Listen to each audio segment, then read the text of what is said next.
Hello and welcome. I am Lopamudra Moitro and you are listening to my weekly podcast, What's in a Story, where I read stories from my books along with a small introduction about each. These stories are from my work as an anthropologist from across India and South Asia, and the introductions with each story helps to explain different related information about, say, maybe aspects like history, languages and literature, music, trade and economy, festivals, or facts about archaeology, and many other things which are all important to understand or get a meaning or a context of a story. In this second season, we will listen specially to narratives of and about water bodies from Asia, and this will include stories from the smallest of water bodies like wells or small ponds to lakes, rivers, or the sea and the ocean. Let's listen to today's episode in season 2 of What's in a Story.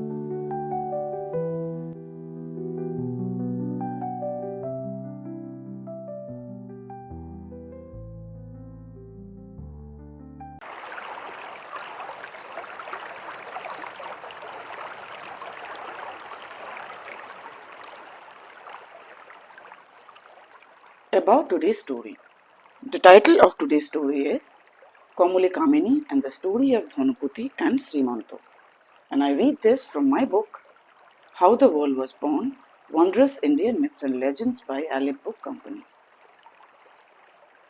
This is a story from the Chandimangal Kavya-a from erstwhile region of Bengal, which also includes the present country of Bangladesh. This forms a very important part of Bengali literature from medieval times. And the text eulogizes goddess Chundi or Obaya, who were primarily folk deities but subsequently got incorporated and identified with mainstream deity Chundi. There are two stories of the text which probably survived as oral traditions before they were finally penned down from 16th century onwards. The mythology produced in this following story is part of the second section of the Bonik Kando, that is the merchant section, which looks into the narrative about the merchant Dhanupati and his two wives Khulluna and Lohuna and their lives. The story of Kamaley Kamini speaks mainly about the constructive and destructive powers of nature woven into the character of a woman, through whom these features are represented. Such a depiction in itself speaks of the sublime yet vicious balance of nature, and an understanding of this is considered to bring in peaceful coexistence. So the storyline existed for a long time through oral traditions before they were finally penned down as the Chandimangal Kavya-a, and there are many poets who penned this storyline down, including Dijo Madhav or Madhavananda, also known as Madhavacharya, in 1579, and also Kobi Konkon Mukundaram in 1544. The earliest text of the Chandimangal which has been recovered is by Manik Datta from Malda region, dating to 1785. The Mongol Kavyas, including Chandimangal, helps to understand a lot about the contemporary society, culture, religion, and politics of the medieval times of the Bengal region. As the story of Chandimangal Kavya is famous, so they have been reproduced across many lore, stories, architecture, across decades and through centuries, including through folk art like the patachitra folk paintings of Bengal. The story has also often been depicted across temple architecture, like the terracotta panel in the Navaratna temple in the Depara region in Bishnupur district. of Jaipur region in Bengal, which depicts the story of Srimanto sighting Kamaley Kamini at sea. I read the story Kamaley Kamini and the story of Dhanuputi and Srimanto from my book, How the World Was Born, Wondrous Indian Myths and Legends.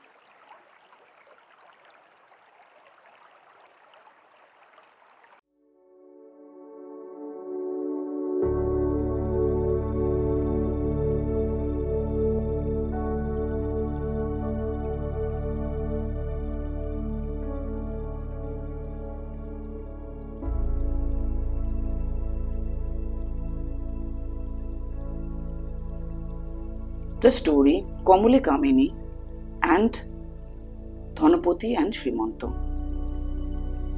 Once upon a time, a merchant by the name Dhanuputi was preparing for his travels to the island of Sinhala, the present-day Sri Lanka. To seek blessings for her husband's venture, Dhanuputi's wife, the second wife, Khullona, made preparations to worship goddess Chundi. Khullona put in an earthen pot, that is a ghat, for the puja and called Dhanuputi to be a part of the ritual. However, Dhanuputi was a devout worshipper of Shiva and refused to worship anybody else. He went and kicked aside the ghat, that is the earthen pot, which his wife had put in, and this insolent act made the goddess furious. Khullona was pregnant at that time, but knew for sure that her husband's travel was doomed, as the goddess would not spare him. She did bid goodbye to Dhanuputi, but with a heavy heart, and kept praying to goddess Chundi for a safe journey and a safe return. Dhanuputi set sail for Sinhala with 6 very large fleets. The journey began on a simple note, but soon changed as all the 6 fleets were submerged due to a horrible storm. Dhanuputi knew that Chundi had created the hurdle, but he remained steadfast in his determination not to plead in front of goddess Chundi. Though all 6 fleets were submerged, yet Chundi made sure that Dhanuputi survived, keeping in mind the devotion of his wife Khullona. So Chundi spared his life. Dhanuputi was saved by holding onto a floating log. As he floated along the mighty waters of the Bay of Bengal near Kalidoho in Bengal, he had the fortune to witness the spectacle of the Kamaley Kamini avatar of the goddess Chundi. Dhanuputi was blessed and yet did not know how to assimilate this sighting to get back his fortune. So, when he finally did manage to find his way to Sinhala by somehow managing to float across over with the wooden log, he narrated his experience to the king of Sinhala. The king knew that sighting the Kamaley Kamini avatar is a good portent and wanted to witness it himself as well. He told Dhanuputi that if he would be able to show the same to him, that is to the king, then he would be awarded extremely well along with half the kingdom.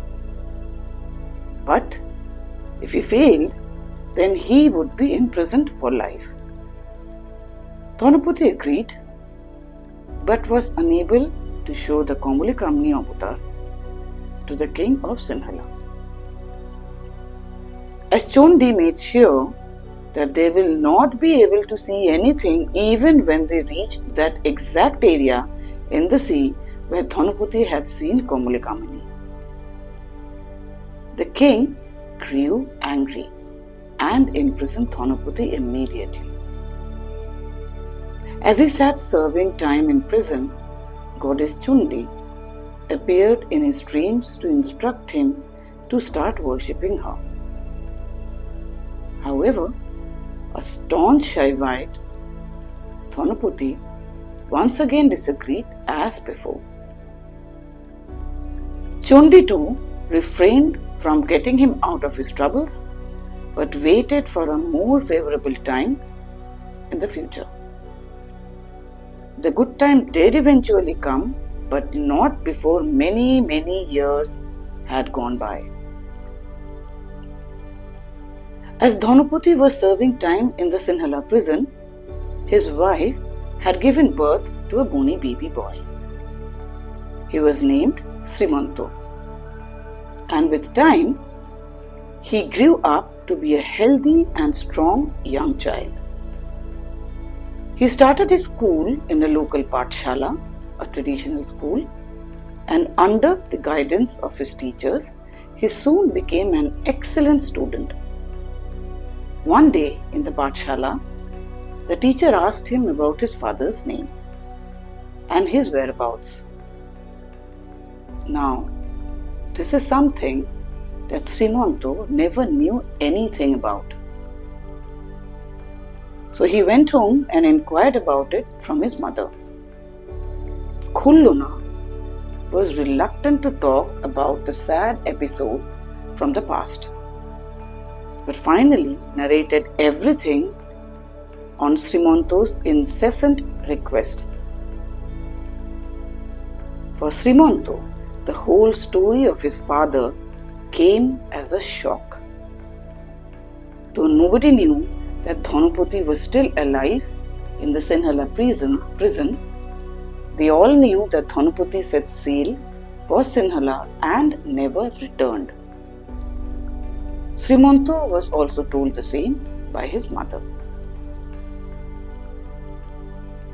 Finally, Srimanto decided one day that he must set sail for Sinhala too, for he was convinced and determined that his father was alive and that he could bring him back. Khulluna realized that it was futile to stop Srimanto, as he had already made up his mind to travel. Thus, though reluctantly, Khulluna did bid goodbye to her son as Srimanto set sail with 7 large fleets towards Sinhala.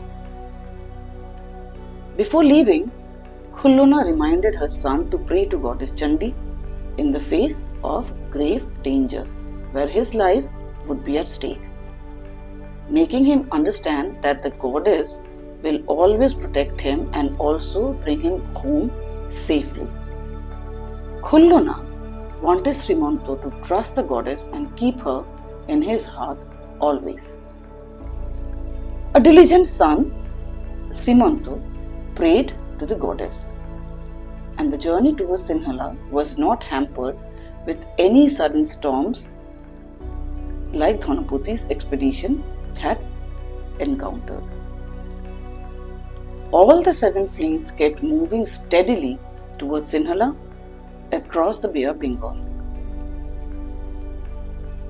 A devout son, Srimanto, also stopped by Nilachal or Puri Dham to pay homage to Lord Jagannath. After that, Srimanto's ship passed by the cities of Kaladhautapur and Chandrasiddhadip and kept travelling for hundreds of yojans.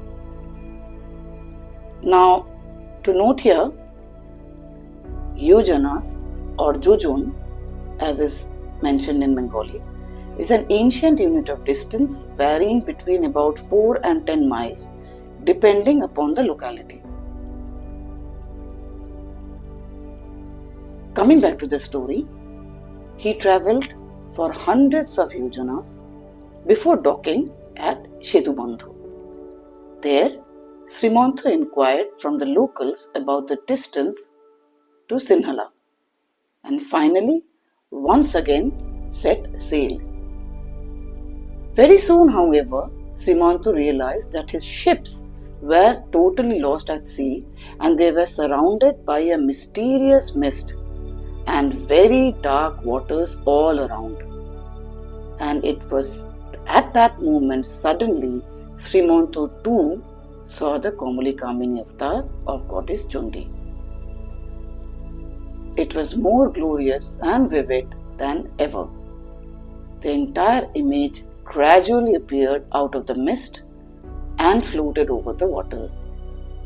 Srimantho saw a beautiful grove like a small island full of lotus blooms, buzzing with bumblebees and teeming with water birds.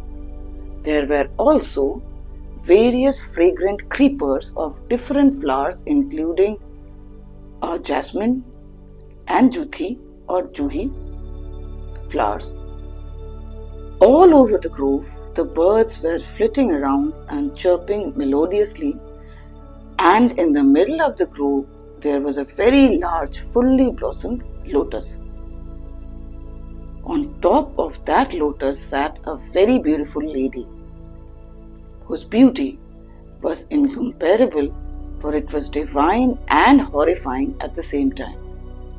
The lady sat holding a struggling elephant in her left hand, and in the very next instant she put the entire elephant in her mouth, which she had opened up large and wide enough to swallow the elephant whole. She devoured the entire elephant in one gulp, and within moments the lady also regurgitated or vomited up the same elephant whole, opening her mouth wide again. The elephant was once again back, struggling in her left hand.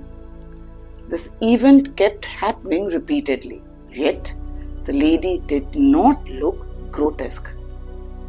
She was devouring and regurgitating with the grace of a swan. Her large mouth, which opened up widely to devour the elephant, produced pearly white teeth which struck out like lightning. At the same time, she was also humming classical ragas and raginis, and at times she would suddenly stand up and dance, raising her hands in the air. Suddenly, many attendants and confidants of the lady would surround her and dance with her. These were various deities including the Vidyadharis, Dakinis, Hakinis and Yoginis.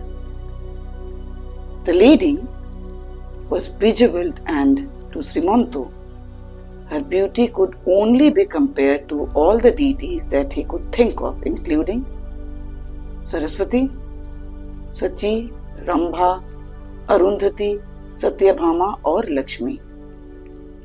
The lady was sitting atop the lotus with as much elan as a swan. On her feet were tinkling anklets, and her toenails shone brightly as 10 moons. Her face was calm and radiated a glow like a full moon of autumn, and the sindoor bindi, that is the vermilion bindi, on her forehead was as bright as the morning sun. The entire fragrance of the grove floated over the mist and the waters and reached Srimantho, who was overwhelmed to witness this entire scene. Srimantho was completely dumbfounded. There were so many questions in his head. How can this entire grove exist within the sea with such exquisite creatures? Who is this lady? How can anyone devour and regurgitate an entire elephant? Srimantho came to realize that what he saw was not a mere sight, and it was indeed a blessing for him.